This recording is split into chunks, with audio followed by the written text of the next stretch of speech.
It's not your fault that you were born, because you didn't choose where you were born. Where you will be, what you will look like is how you will live. But the mistake is knowing that you didn't make a choice to be the way you are. But you have to live as if you found yourself alone, and learn to be silent in the trial. It doesn't give you the happiness that it brought you. You can try to fight wanjye bene ntuzaba ikigori gishaka njye nkugira inama tugomba kuba umugabo imitungo yose ari abagabo tukayibakuraho dushaka ku nibi yacu twatera imbere duteze ureraga nubwo uriya mugabo ubona tugendana simukunda ukubyumva dushaka kura ku isi kandi tubifashijemo ngewe nawe agomba kubiryozwa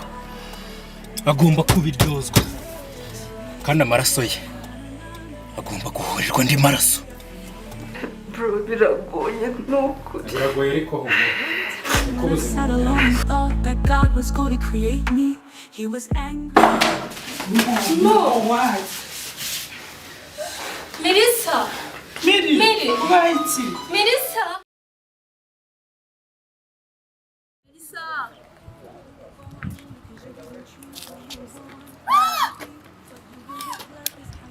Ina!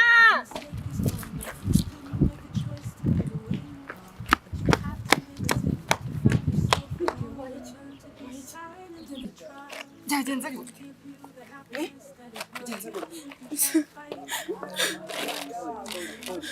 Byagenze gute se? Humura mbwira ukuntu byagenze gute? Ni wowe warunteruye? Oya ntabwo ari njyewe. Ni bande? Ntabwo mbizi. Nanjye ko ntabwo mbizi. Twihuta. Yesu mwana banze bumurere. shashe nyine nuko byagenze muri iyi si niko bigenda nyine nabuze umubyeyi.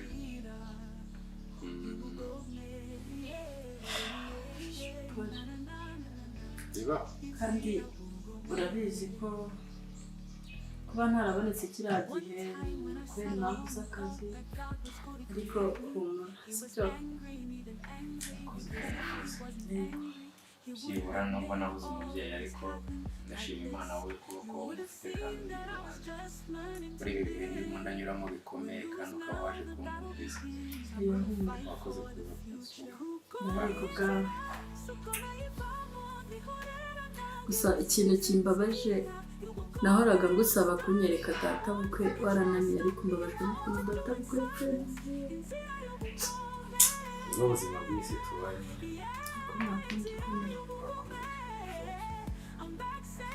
sinshimishwa no kuba ubona mpora ufite iruhande rwanjye iteka.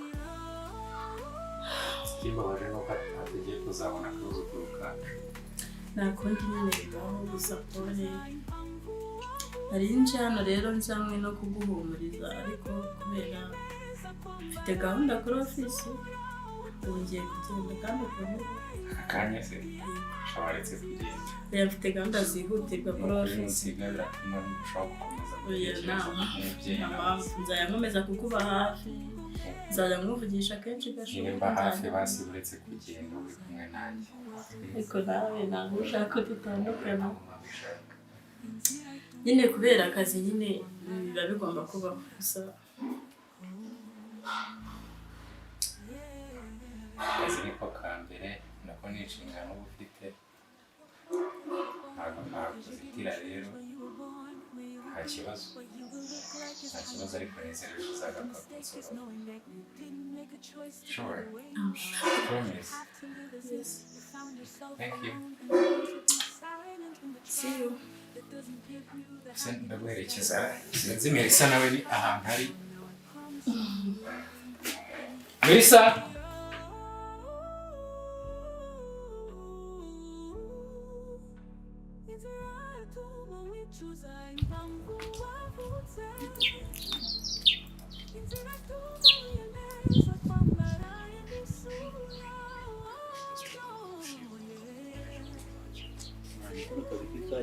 Amerika fresh uretse akazi konyine hafi n'akanwa na gatanu fresh abonye ben akani kaza sister kazi ari kwica rya danda yarakaraga nawe yarakariye hayi ariko mani uretse yuko be sister wanjye ari mani njye nemwe gukora rimwe kujya wumva ni sister wanjye none ntawe ndabona ni iki kijya mbere bro shaka sister wanjye ko binabwiza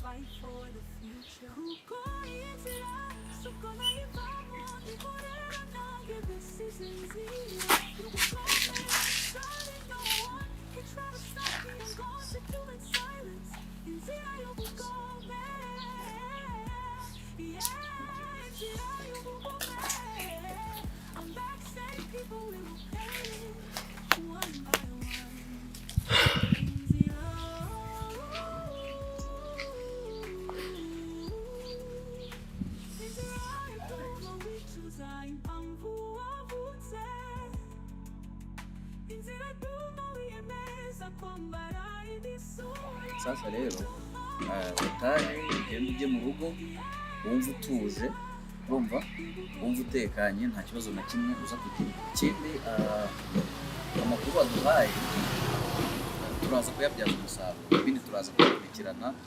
Ikirenze ibyo ngibyo wumva ufite umutekano, urarinzwe, amakuru aduhaye ni ibanga. Yego wumva utuje rwose nta kibazo uza kugira. Okay? Sawa.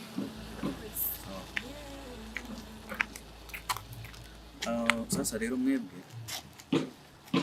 ndagira ngo dupange, sibyo? Ndagira ngo dupange kandi ibyo tugiye kuganirira aha ngaha musabwa kubyubahiriza. Icyo mugiye gukora nta kindi, musaza wuriya mukobwa, murabyumva? Musaza wuriya mukobwa mbahaye akazi kuko Mike, abo nimo ndashimishwa n'ibiri murakora. Ubona gukemanga batangiye kuba umuntu ntari kwizera muri kano kazi. Mbizere nta kibazo. Kwanza mugenzi wawe ntabwo ngiye ndimo ndashimishwa n'uburyo ari gukora. Nawe mpamvu ubona ndimo namwatse ntwara. Impamvu ni iyi. Ikikari kujya kubanira. Batangiye kuba snitch. Ndi gukorera abami bangahe. Reka nkubwire. Aho unyura hose amaso yanjye bakuriho. Tuzongera gukora amakosa. Intambwe yose ateye, buri ntambwe yose agize ateye mugomba kuba mumuriho, abe mu gitondo, abe saa sita, abe nimugoroba, aho yaba ari hose, abe mu kazi, ari muri siporo cyangwa mu bindi, yewe kugeza no mu gihe ari mu rugo. Mumenye ngo muramugendaho, amakuru ye turayakeneye kuko ni ingenzi. Yego? Yes sir. Nizere ko muza kubikurikiza. Yes sir. Okay. Sawa, dusubire.